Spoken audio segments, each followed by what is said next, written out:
So when you hear the word marketing, what's the first thing that pops into your head? For a lot of us, right, it's ads, it's commercials, it's just selling stuff. But what if I told you that's not even close to the full story? Today, we're going to pull back the curtain on what marketing really is and how the best brands in the world use it to build these incredibly powerful, lasting relationships. And it all starts with one company that just completely rewrote the rules. Let's just start with a number. $233 billion. That was Amazon's revenue not too long ago. I mean, think about that. How in the world does a company that started out as a humble online bookstore in 1995 get to that scale? The answer isn't just about selling more things. It's about a total shift in how they think about their entire business. And here it is, right from the Mon himself.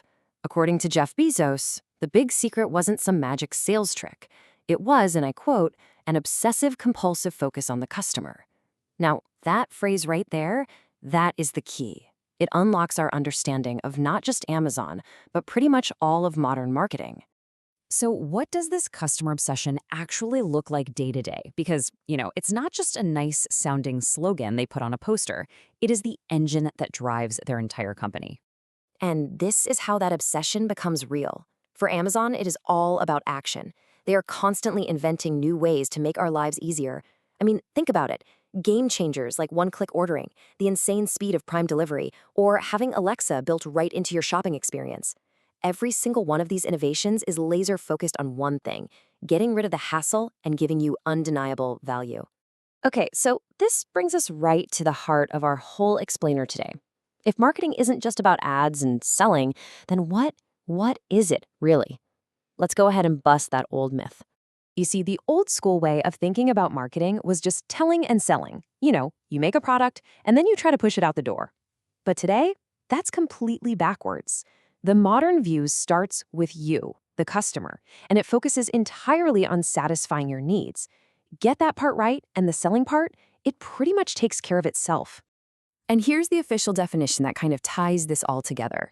Marketing is a process. It's all about engaging with you, building real relationships. And notice, it's a two-way street. Companies create value for you, and then in return, they get to capture value from you. It's this awesome loop where everybody wins. This slide just nails it.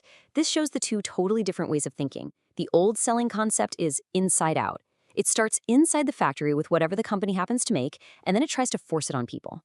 But the marketing concept, that's outside in. It starts out there, with you, in the market. It figures out what you need and then works backward to create the perfect products.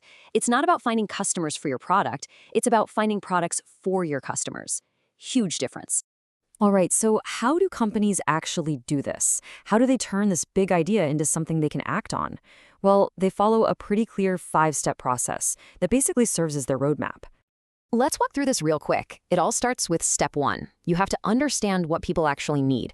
Then, in step 2, you strategize. You design a plan to meet those needs better than anyone else. Step 3, you construct your actual marketing program, the ads, the content, all the stuff that brings the strategy to life. Now, step 4 is key. You engage with customers to build real, solid relationships. Did you notice the pattern? Those first 4 steps are all about creating value for the customer. Only after you've done all that work do you get to step 5, where the company gets to capture some of that value back. And let's connect this right back to our Amazon example. Remember that customer obsession? That is step 2 in action right there. Their entire marketing strategy is built around that core value promise. We will serve you better than anyone else by giving you amazing selection, convenience, and value.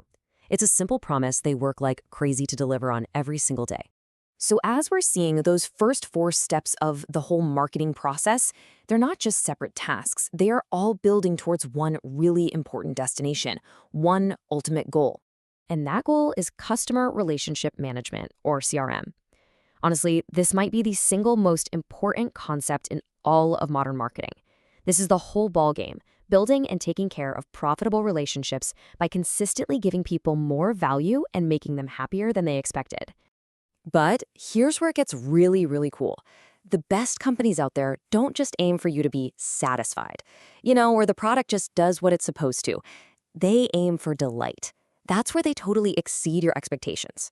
See, satisfaction might keep you around for a bit, but delight creates an emotional connection. It turns a logical choice into genuine, hardcore loyalty. Okay, now this next idea might sound a little counterintuitive at first. A really smart company knows that it can't and actually shouldn't try to build a deep relationship with every single person who buys something. And why is that? Well, because not all customers are a good investment. Marketers actually break down customers into 4 groups based on how profitable they are and how loyal they are. Down at the bottom, you've got strangers. Low profit, low loyalty. The strategy there is simple. Don't invest anything. Then you have butterflies. They spend money, which is great, but they flutter from brand to brand. So you enjoy them while they're here, make some money, but don't spend a ton trying to keep them. Now, barnacles are tricky. They are super loyal, but they don't actually make you much money. The goal there is to try and make them more profitable, or if you can't, you might have to fire them. And finally, you have the holy grail. True friends, high profit, high loyalty. This is where a company pours its resources to nurture, to keep, and to grow that relationship for the long haul. So, what's the big takeaway here? The crucial point is this. Really effective marketing isn't about trying to get every single customer in the world. It's a strategic game. It's about focusing your time, your money, and your energy on building the right relationships with the right customers, your true friends. And when a company does that, when they do it really, really well, they build something called customer equity. This is the ultimate prize. It's not a measure of how much you sold last year. It's the total lifetime value of all your customers, current and potential. It's literally a way to measure the future financial health of your entire business. Just think of it as the total net worth of all your customer relationships combined. So, as we wrap this up, I want to leave you with a question to think about. Look at your own life. Which brands, which companies have done such an amazing job creating value for you, of delivering that delight, that they've earned your loyalty and turned you into one of their true friends? That right there, that's modern marketing in action.